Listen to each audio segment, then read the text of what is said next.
Greetings everyone, and welcome to Animated Night in the Dojo. Today's featured show, Hazbin Hotel, Season 2. Yep, Hazbin Hotel, Season 2, Episode 4. Welcome back to the dojo. I'm Ryu. That's Age. We're back for more Animated Night in the Dojo, and well, this episode had 3 ads that I had to watch, though the third ad didn't play, and now that I've reset the player back to the beginning, it's not there. So hopefully there's no complications, but on the last time... It'll probably ambush you when it tries to force play the ads anyway while we're watching the episode. Yeah, it'll probably do that. I mean, even after we did that in the last one, it still played like one frame of the ad and was like, oh, you already watched this, and then we were good. But yeah, so that's what we're going to be doing again. But, you know, after the whole rant about media and people clickbaiting and all that crap, I'm kind of wiped out, honestly. I just kind of want to watch this episode and move on with my day. Not at midnight, because once again, midnight release is fucking stupid. Amazon. Things that Amazon needs to do. Not release stuff at midnight and completely fire everybody that works at Twitch and clean house and start from scratch. 100%. So those are 2 things Amazon needs to do right now. Among probably other myriad of things. You know, not fire 14,000 people. But, you know, that is what it is. Well, I mean, it's how things work these days. So, anyway, so you fire 14,000, just need to fire the right, like, 100 or so. Yeah, pretty much. So, anyway, completely other discussions aside, we assume this is going to be a pretty big Alistair focus episode based on various factors. We talked about that at the end of the last episode. So, yeah. Again, my rant really got to me there. I apologize for that one, but it was stuff that needed to be said, honestly. 100% straight up. So, that is what it is, but as for this, you know, we've been waiting for more Alistair stuff, so it'll be cool to get that. See where we're at halfway through the season, because when this episode is over, we will be halfway through the season. Okay? There's still a lot of runtime to get through, because all these are, you know, maybe not 28 minutes every time because of the ending credits and then the Amazon credits and stuff like that take up like 2 minutes, but they're still longer than most by like 3 minutes or so. So those extra 3 minutes in 8 episodes adds up to a whole another episode worth of runtime. So yeah. Anyway, that being said, we don't really have anything going on this because we've already talked about pretty much everything since we're in the same recording session as yesterday's video. Because they're releasing 2 things a week at midnight. At least it wasn't the whole season at midnight on the same day. So it could have been worse.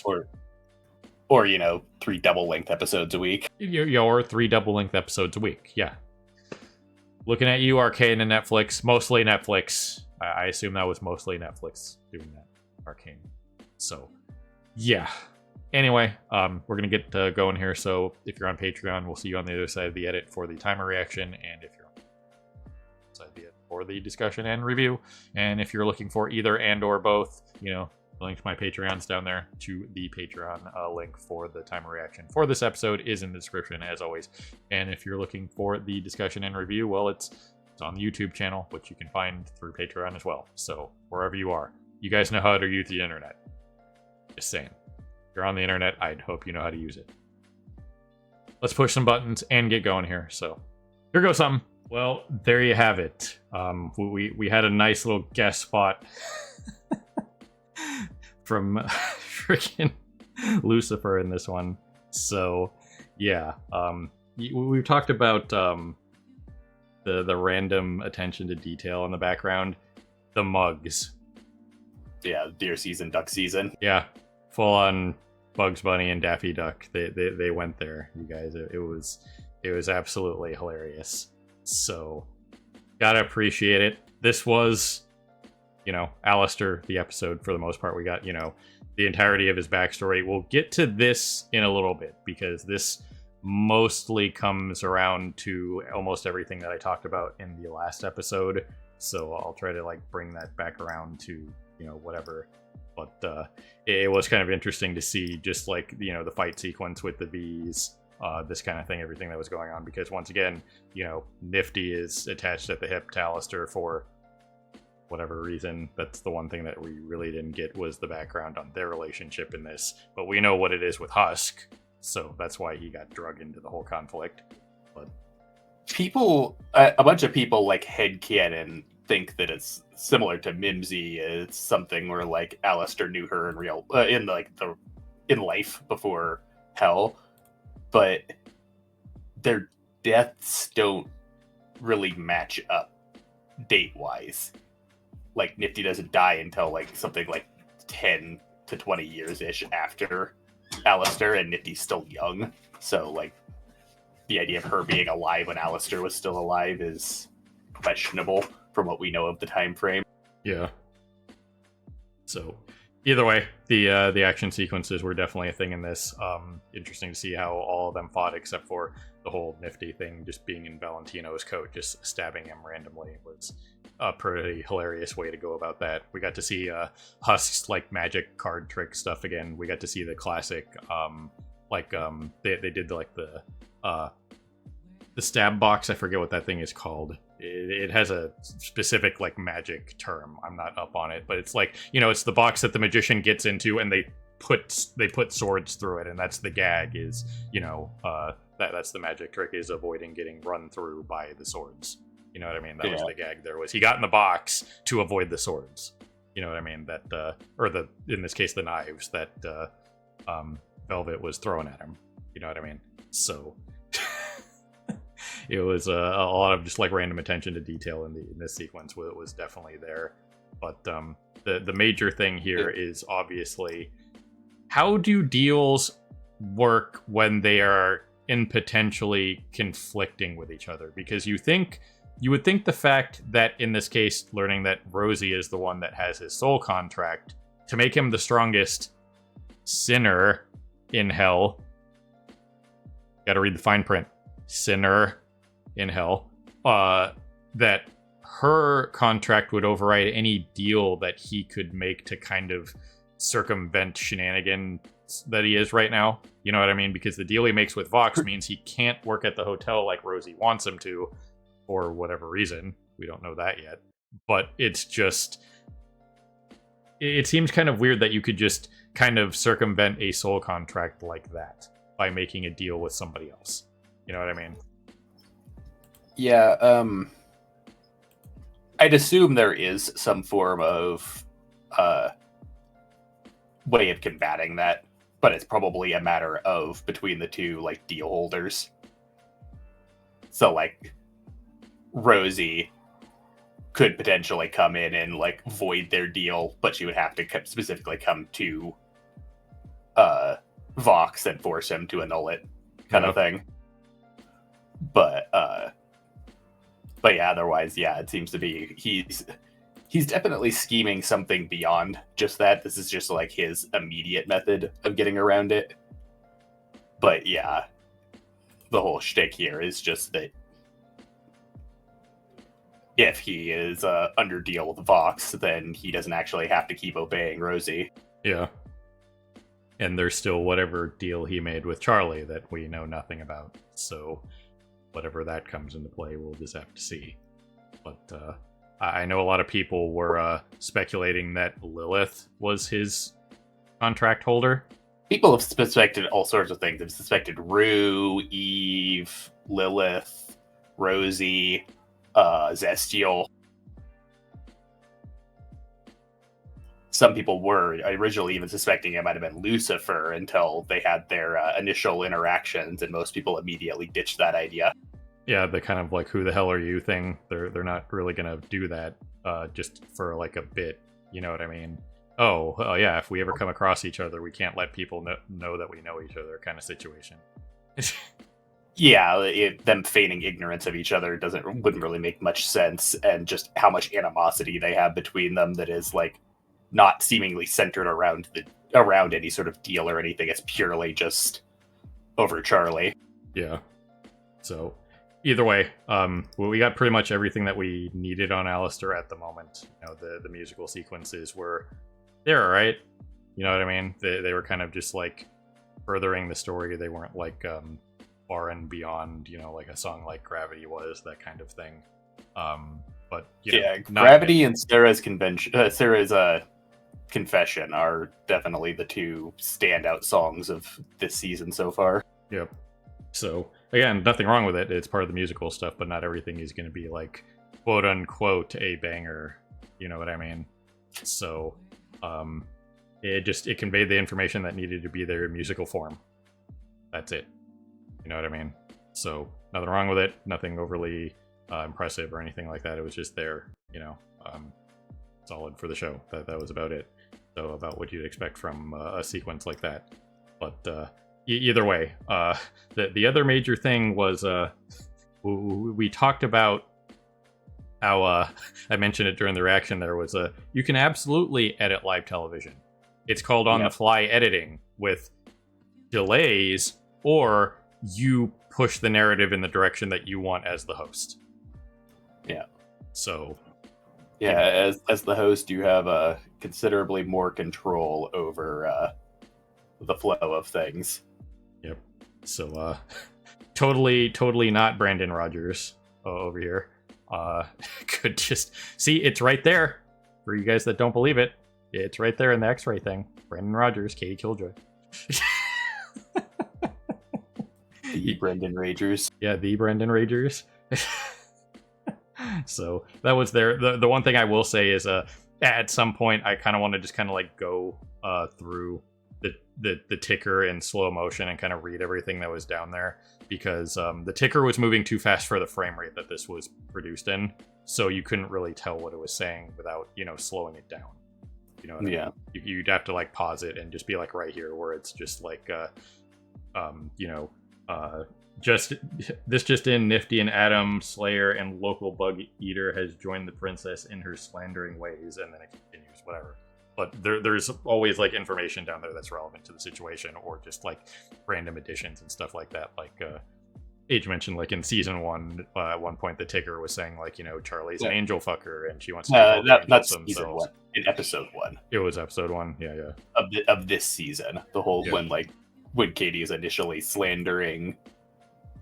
Well, it's the second round of slander at the end of the episode, just before Emily shows up. But yeah, it's just freaking when she goes in like to full freaking Charlie smear mode. The ticker's going off about how like calling Charlie an angel fucker and how she's just trying to keep all the angels to herself. Right.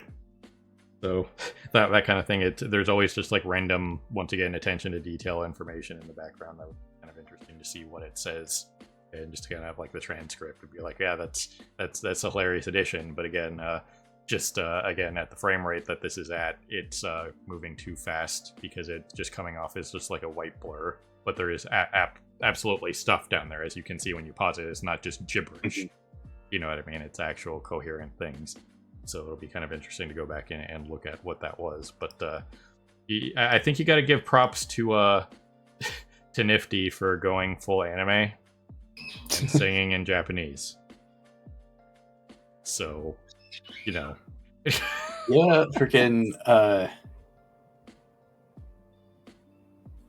we don't really have any context for this. It was just kind of an out of nowhere pull for her to do. Like, it was already rather like anime, like magical girl-esque how she was singing and stuff like that before she went full anime. But yeah. Outside of that, apparently her VA seems to be Japanese. So. Yeah, well, once again, we don't really know anything about her life, just about the time she died, which was like in like the 50s. Yeah. So, kind of weird pull, but it was pretty hilarious for the song sequence. So, gotta appreciate that. We got the whole like, typical like, anime just idol. The whole. You guys remember, if you played Dave the Diver, you remember the Duff minigame with his idols, or just that whole sequence that was absolutely ridiculous, that kind of thing. So either way, that's how this episode played out, the deal. And let's be real here. When we got like the past with Vox and that kind of thing, I think Valentino had it right. They should just fuck already. I mean, get it over with. Well, once again, freaking Alistair's Arrow Ace and Vox Vox is weird because like he acts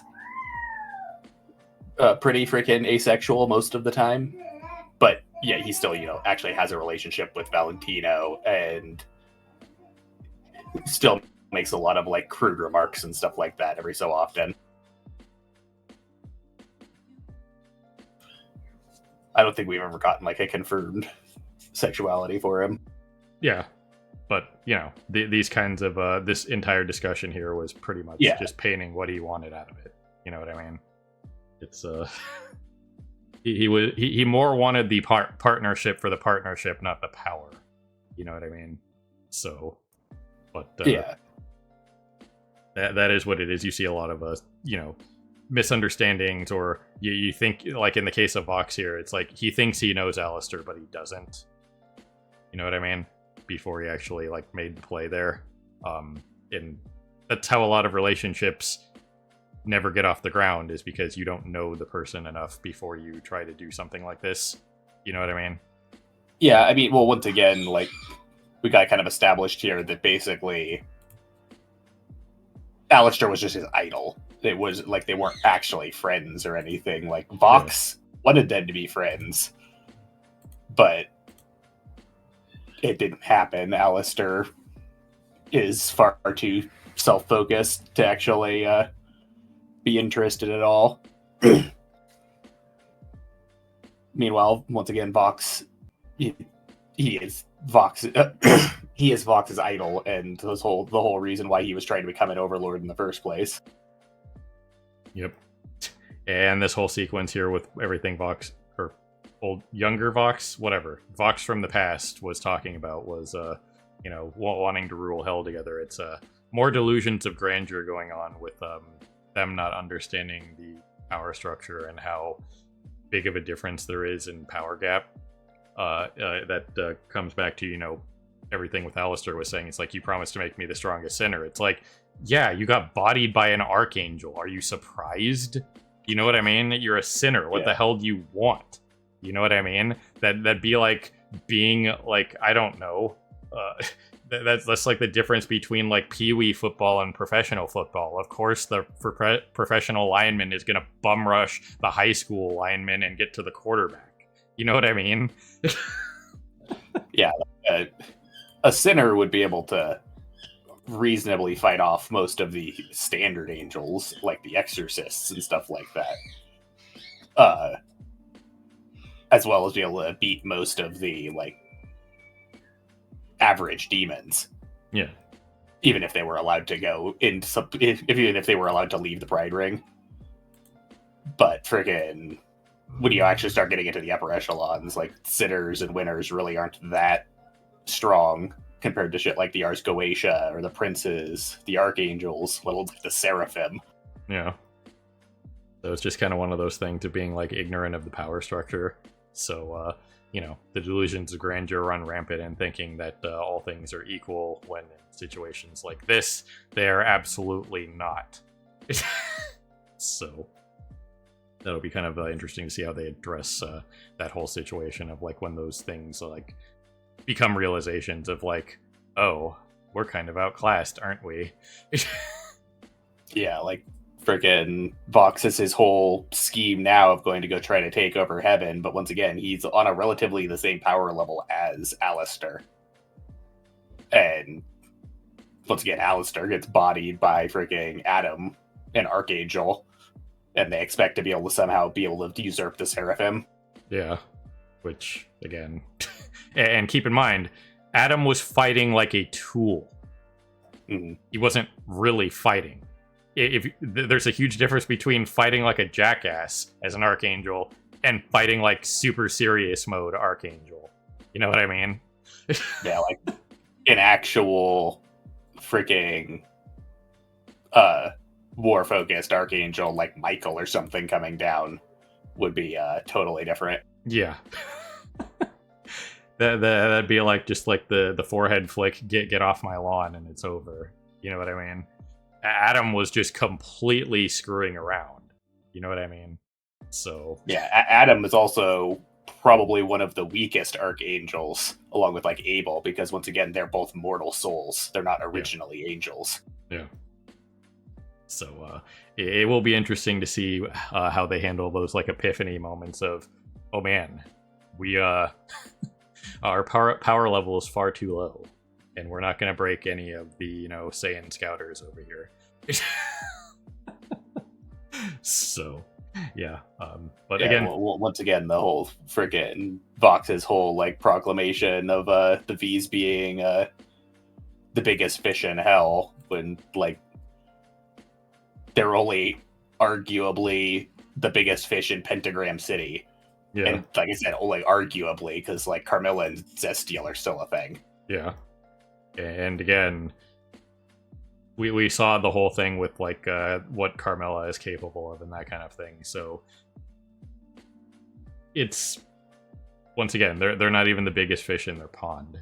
You know what I mean? Just because Zestiel's retired doesn't mean he can't still do something. You know what I mean? So retired just means you're not doing a job anymore. It doesn't mean you're irrelevant in a physical standpoint. You know what I mean? Yeah, Zestiel's just not actively participating in the freaking like gang wars and influence politics and stuff like that of the overlords anymore. He still has all his souls that he's contracted and all his power that he's amassed over the centuries that he's been here. Yeah.